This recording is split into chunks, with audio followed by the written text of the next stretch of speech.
Corona virus के vaccine Covishield से लोग मर रहे हैं।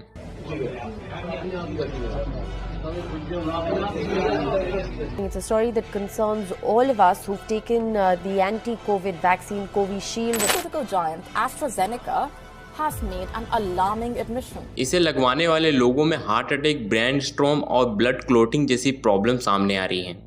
और ये खुद इस वैक्सीन को बनाने वाली कंपनी एस्ट्रोजेनिया ने कोर्ट में एडमिट किया है। मतलब कि इस कंपनी ने ये खुद कहा है कि उनकी वैक्सीन खतरनाक है।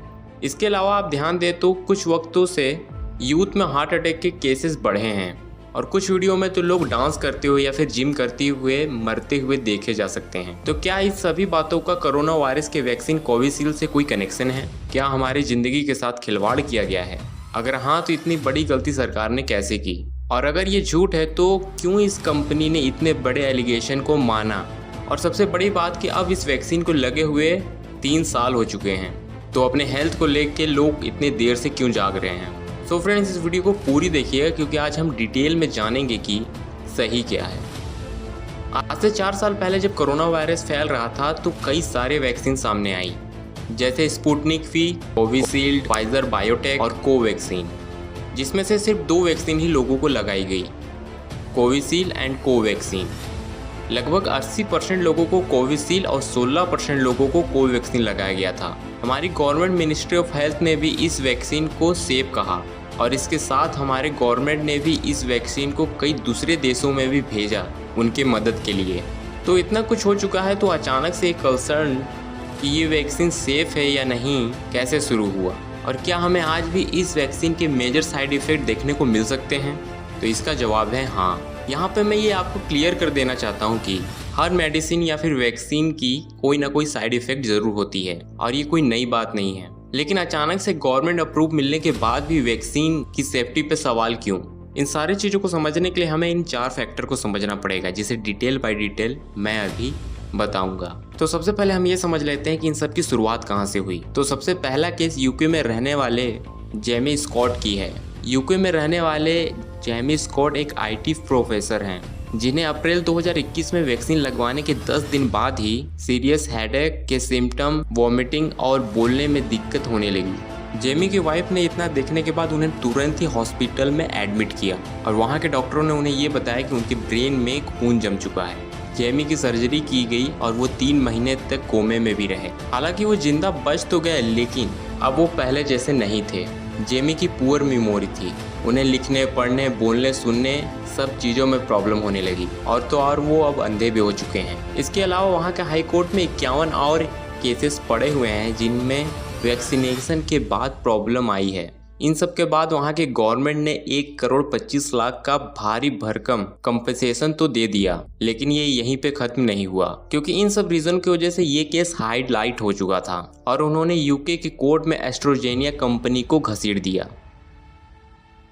आए दिन हमें ऐसे वीडियो मिलते रहते हैं जिनमें लोग डांस करते हुए या फिर जिम करते हुए मर रहे हैं, और इससे माइंड में सवाल आता है क्या कहीं ना कहीं ये वैक्सीन के कारण तो नहीं?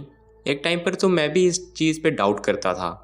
केवल 2021 में एनसीआरबी के मुताबिक हार्ट अटैक के केसेस 12% ग्रोथ हुई है। इंडिया में 2021 में 28,449 हार्ट अटैक के केस मिले, तो यही नंबर 2022 में बढ़कर 32,457 हो गए। मतलब कि कुछ तो मेजर चेंज हुआ है और हो सकता है कि ये वैक्सीन की ही वजह से हो, लेकिन फैक्ट ये है कि ऐसा कुछ भी नहीं है। अगर तुम 2014 से 2021 का डाटा देखो ये तुम नोटिस करोगे कि हार्ट अटैक केसेस में लगातार ग्रोथ दिखाया गया है, सिमिलर टू 2021 एंड 2022। इस साल भी हार्ट अटैक के केस बढ़ ही रहे हैं। इसका मेन रीजन हम वैक्सीन की जगह अपने मॉडर्न लाइफस्टाइल को बोल सकते हैं। हमारे पुअर फूड चॉइसेस का रिजल्ट हमें साफ दिखाई दे रहा है, और साथ ही आज के टाइम पे फ़ोन और इंटरनेट हर किसी के पास है, तो वैसे वीडियो हमारे तक कहीं ना कहीं से पहुँच ही जाते हैं। ये केस जेमी की केस के बाद का है, जो धीरे धीरे शांत हो भी गया था, लेकिन वेणुगोपाल गोविंदन ने अपनी बेटी करुणा के वैक्सीन लेने के बाद डेथ होने से एस्ट्रोजेनिया कंपनी पर केस कर दिया। करुणा की मौत 2021 में 20 साल की उम्र में हुई थी। जेमी स्कॉट के बाद वैसे तो कईयों ने इस कंपनी पे केस किया, लेकिन Karuna case is the one of the popular one, जिसके बाद ये मुद्दा हाईलाइट हो गया। तो फोर्थ फैक्टर जुड़ा हुआ है हमारे प्रधानमंत्री नरेंद्र मोदी से।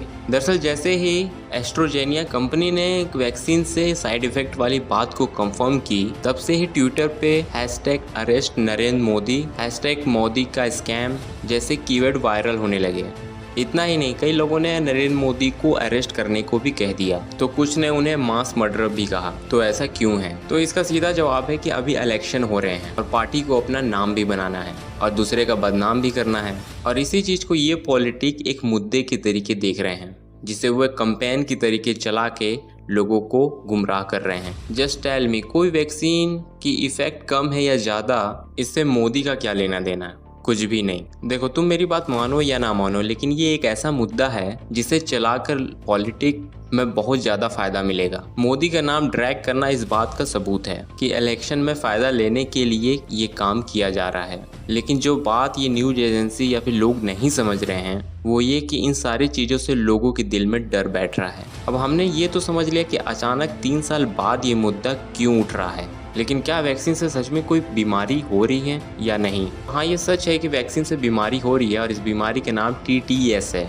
इसमें लोअर ब्लड या फिर प्लेटलेट गिर जाते हैं, जिससे बोलना, पढ़ना, चलना या सुनना में काफ़ी ज़्यादा प्रॉब्लम होता है। तो अगर इतने भयंकर बीमारी इस वैक्सीन के साइड इफ़ेक्ट थे, तो गवर्नमेंट ने इसे रोका क्यों नहीं? और क्या ये सबको हो सकता है? तो पहले ये समझो कि हर मेडिसिन या फिर वैक्सीन का कोई ना कोई साइड इफ़ेक्ट ज़रूर होता है।